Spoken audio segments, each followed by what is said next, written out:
Olá, irmãos e irmãs, a paz de Jesus e o amor de Maria esteja com cada um de vocês. Hoje conheceremos um pouco sobre a vida de um dos santos mais famosos da Igreja, fundador da Companhia de Jesus e criador dos exercícios espirituais, um jesuíta apaixonado por Deus. Falaremos sobre Santo Inácio de Loyola. Seu nome de batismo era Iñigo Lopes de Loyola. Nasceu em 1491 numa família rica, nobre e cristã na Espanha. Era o caçula de 13 irmãos. Sua educação foi toda voltada para que ele fosse um aristocrata. Por isso, ele cresceu em meio a luxos da corte. Era praticante de esportes, principalmente dos equestres. Como muitos nobres da época, Iñigo era extremamente violento e vivia uma sexualidade irresponsável. Podemos até registrar que futuramente seria Santo Inácio um soldado espanhol convertido em místico com antecedentes policiais. No ano de 1506, sua família foi prestar serviço ao tesoureiro do reino de Castela, chamado João Velázquez, de quem ele era parente. Lá ele estudou e adquiriu muita cultura, tornando-se um excelente cavaleiro. Também passou a apreciar aventuras militares. Em 1517, Iñigo entrou para a carreira militar, indo prestar serviços para um outro parente seu, o Duque de Nájera. E Iñigo defendeu esse seu parente em inúmeras batalhas, tanto militares quanto diplomáticas. Em 1519, Iñigo exigiu que fosse lutar contra uma força de mais ou menos 12.000 tropas francesas em Pamplona, Espanha. E acontece que no dia 20 de maio de 1521, uma bala de canhão mudou a história. Essa bala causou um ferimento na perna esquerda. Por causa desse ferimento, Iñigo teve que ficar um tempo em recuperação. Durante esse período, ele deixou de ler os romances de guerra, infantaria que ele tanto gostava e começou a ler livros sobre a vida dos santos e sobre a paixão de Jesus Cristo. E assim, a graça de Deus o tocou. Incentivado e apoiado por uma das suas irmãs, ele abandonou todos os tipos de livro que ele gostava e ficou lendo somente livros religiosos. Uma vez que ele foi curado, ele decidiu trocar a vida militar pela dedicação a Deus.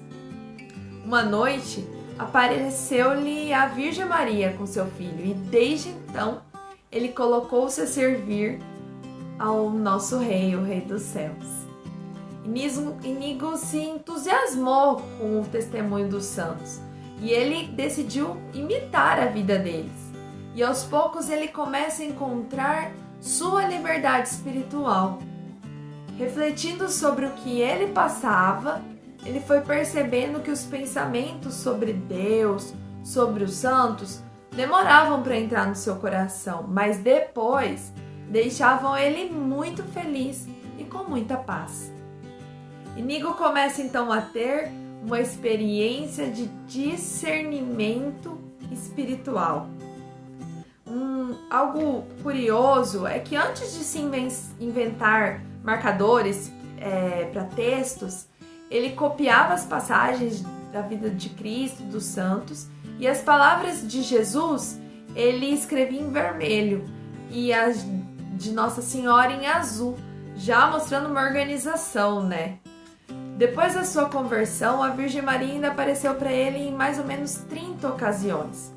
Tanto é que quando ele foi fundar a ordem, ele pensou em chamá-la de Companhia de Maria. Quando ele melhorou da sua convalescência, ele foi para uma peregrinação no santuário da Virgem de Montserrat na Terra Santa, e um gesto marcou a sua decisão. Ele deixou sua espada pendurada no altar e, feito isso, deu as costas a tudo que vivia de aparência do mundo e adotou um propósito de dedicar-se a fazer penitência dos seus pecados. Mudou suas luxuosas vestes pelos de um mendigo e consagrou-se à Virgem Santíssima, fazendo uma confissão geral de toda a sua vida. E de 1522 a 1523, ele passou a viver numa caverna como eremita e mendigava para sobreviver. Vestiu-se com um pano de saco e colocou um sapato com sola de corda. Passou esse tempo em penitência e solidão, até passando por necessidades. Só que, por outro lado, foi um período fértil, onde ele preparou a base da sua obra mais importante, o livro intitulado Exercícios Espirituais. Do campo de batalha, Iñigo assume a grande batalha espiritual. Depois que ele completou os exercícios espirituais, ele declara que ele queria ir converter os muçulmanos. E ele vai para a Terra Santa, onde ele pregava nas ruas e evangelizava a todos que ele podia. Apesar desse entusiasmo, ele ficou 1 ano só e regressou para a Espanha para estudar latim, lógica, física e teologia. E também evangelizava crianças e organizava encontros. Quando foi para a França, em Paris, ele conheceu 6 amigos e junto com eles fundou a Companhia de Jesus, em 15 de agosto de 1534. Entre eles estava São Francisco Xavier, um dos maiores missionários da ordem, um grande evangelizador da Ásia e do Japão. Esse grupo recebeu a ordenação sacerdotal em 1537, quando eles concluíram seus estudos. E na ordenação, Iñigo passa a se chamar Inácio. Depois de 3 anos, o Papa dá aprovação oficial à nova ordem e Santo Inácio é eleito um superior geral, permanecendo em Roma para coordenar as atividades da companhia e para se dedicar aos pobres, aos órfãos, aos doentes, a ponto de ser chamado de apóstolo de Roma.